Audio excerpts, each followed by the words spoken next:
कर्म बंधन से मुक्त होते ही सारे दुख और पीड़ाएं खत्म हो जाती हैं। क्या है कर्म बंधन से मुक्त होने का तरीका? नमस्कार, भगवत गीता बाय आशा मेरे इस चैनल में आपका बहुत बहुत स्वागत। भगवत गीता की इस जर्नी में हम पहुंच चुके हैं अध्याय 2 के 39 श्लोक तक, जिसमें कि भगवान कृष्ण ने अब तक सारी बातें बताई थी सांख्य योग की, ज्ञान योग की, पूरा अर्जुन को समझाया था बुद्धि योग, ज्ञान योग कि देखो हम सभी आत्माएं हैं और कुछ समय के लिए इस संसार में आए हैं। मैं हूँ या ये तेरे सामने जो तेरे अपने, जिन्हें तो कह रहा है कि ये मेरे अपने हैं, मैं इनको नहीं मारूंगा, ये भी सब हम पहले भी थे किसी न किसी रूप में और आगे भी रहेंगे।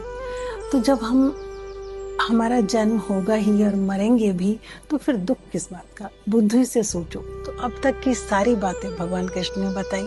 देही देही का क्या डिफरेंस है, शरीर और शरीरी का क्या डिफरेंस है, ये सांख्य योग में बताई।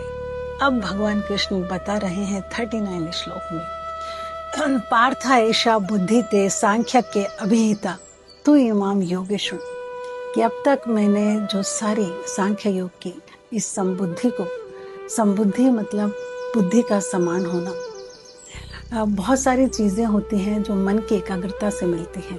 संसार की सिद्धियां, संसार की सक्सेस, सब कुछ मन की एकाग्रता से आप प्राप्त कर सकते हो, लेकिन समबुद्धि, योग और ईश्वर आपको समबुद्धि से ही मिलेगा।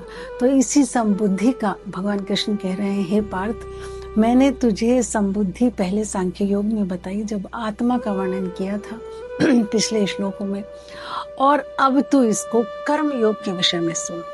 पहले आत्मा, शरीर, शरीरी के बारे में बताया कि हम सभी आत्माएं हैं और हम मरेंगे भी और जन्मेंगे। अब इसको तू कर्म योग के विषय में सुन। एया बुद्धिया युक्त है कर्म बंधनम प्रहस्यसि, और जिसको सुनकर तू कर्म बंधन से मुक्त हो जाएगा। देखो, कर्मों का बंधन क्या है? नेचुरली हम जो करेंगे और बंध जाएंगे उसको भोगेंगे भी। लेकिन भगवान कृष्ण कह रहे हैं, क्या बात है कैसी संबुद्धि में कि हम कुछ भी करेंगे लेकिन हम उनको भोगेंगे नहीं। कब नहीं भोगेंगे? जब संबुद्धि आ जाएगी। संबुद्धि क्या है? संबुद्धि है या तो पूरे संसार को अपना समझो या किसी को भी अपना बस समझो, सबको समान दृष्टि से। अगर तुम कोई भी कार्य, और वो अर्जुन से भी यही कह रहे हैं कि कोई भी कार्य युद्ध ही नहीं, अगर हम राग द्वेष से समान बुद्धि होकर नहीं करेंगे, ये मेरा अपना नहीं, ये मेरा दुश्मन है, ईर्ष्या से, नफरत से युक्त होकर करेंगे, तो वो संबुद्धि नहीं हुई। वो तो आपको कर्म भोगने ही पड़ेंगे। लेकिन अगर आप संबुद्धि से करेंगे कि नहीं, अब तो ये मैं कर्तव्य के लिए कर रहा हूँ, भगवान कृष्ण ने तभी तो कहा, इस युद्ध को करने के बाद तो तुम्हें स्वर्ग मिलेगा और तुम कर्म बंधन से मुक्त हो जाओगे। किसी के भी मारने का तुम्हें पाप नहीं मिलेगा। क्यों? क्योंकि तुम इनको दुश्मन समझकर नहीं मारोगे, तब तुम मानोगे इनको अपना कर्तव्य समझकर युद्ध करोगे। ये मेरा कर्तव्य है, ये मुझे धरती पर आकर करना चाहिए। तो जब इंसान ऐसे कर्म बंधन से मुक्त होता है,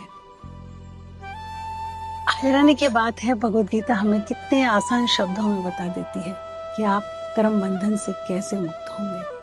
अगले श्लोकों में समता की बात आई है, संबुद्धि की बात है, तो अगले श्लोकों को आप बिल्कुल भी मिस ना करें। सिर्फ समझ से हम अपने कर्मों के फल को भी नहीं भुगतेंगे। क्या है वो समझ?